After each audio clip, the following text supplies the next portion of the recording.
Egunon, umetekako lagunok! Atzoko ipuina gogoratzen duzue? Herri kolore gabea. Bueno, ipuinarekin zerikusia duen zerbaitekin amets egin dut. Nire logelan ningoen, eta konturatu nintzen dena gris kolorekoa zela. Bai, dena grisa zen. Nire logela gris kolorekoa zen. Baina ez bakarrik hori. Nire arropa, margo, jostailu eta liburu guztiak grisak ziren. Leihotik begiratu eta, gris ere bai. Ai, ene, zelako aspergarria zen bizitza. Horrezagatik gaur, ohetik altxatzean, esnatzean, lorez eta hainbat kolorez beteriko arropa jarri dut. Ai, zein polita den bizitza, milaka eta milaka kolorez guztita. Eta zuek, esnatzean, ametsak gogoratzen dituzue? Bueno, gaurko ipuina gozo gogoratzen dut. Nire ama irakurtzen zidan txikia nintzenean eta. Aurrera ipuina!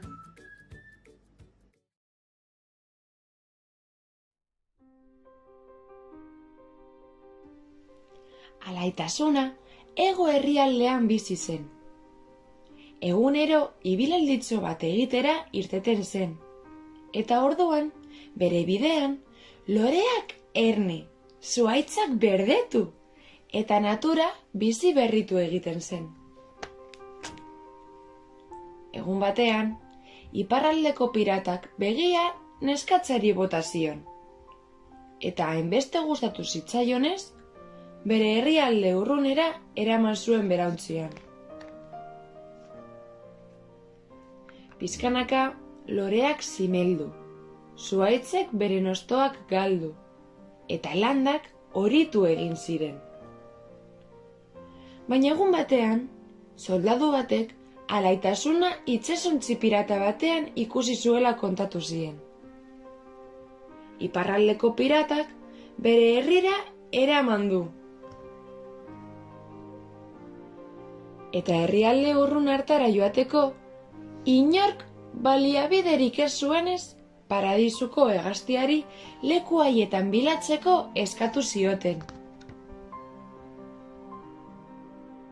Iparreko eskualde hotzen gainetik hegaz eginez halako batean, paradisuko hegaztiak lorez eta landarez beteriko leku bat aurkitu zuen. Hortxe izan behar du alaitasunak, pentsatu zuen. Alaitasuna eta iparraldeko pirata lagun eginak ziren eta zelai loretsuetatik zehar paseatzen ziren. Ona etorri zarenetik, hego herrialdea lehorturik gelditu da.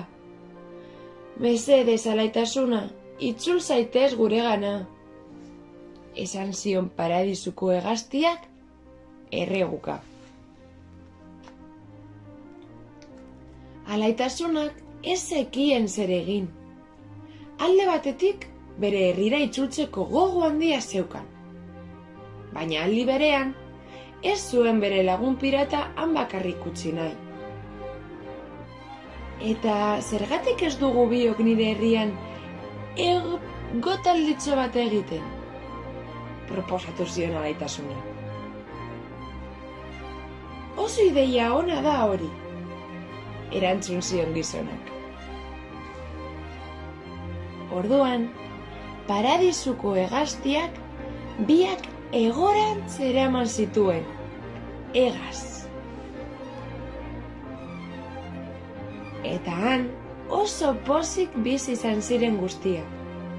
Horregatik, hegoaldean udaberria izaten denean, lorez eta kolorez beterik, iparraldean udazkena hasten da, eta zuhaitzen nostoak erortzen dira. Eta han, Urterdia pasa ondoren, alaitasuna berriz ere iparrera itzultzen da udaberriarekin. Udazkena hegora abiatzen den bitartean.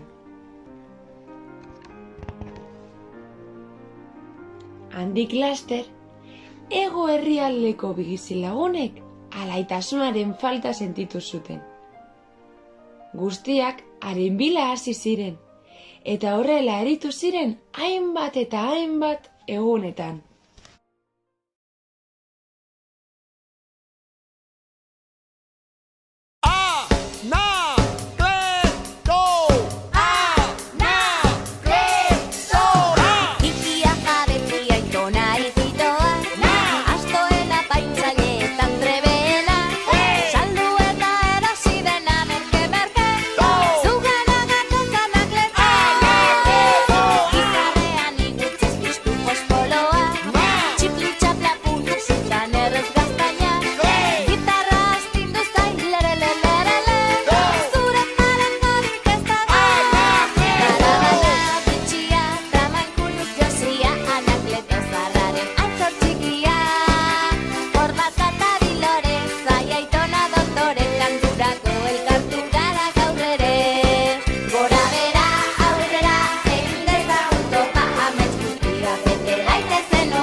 Tan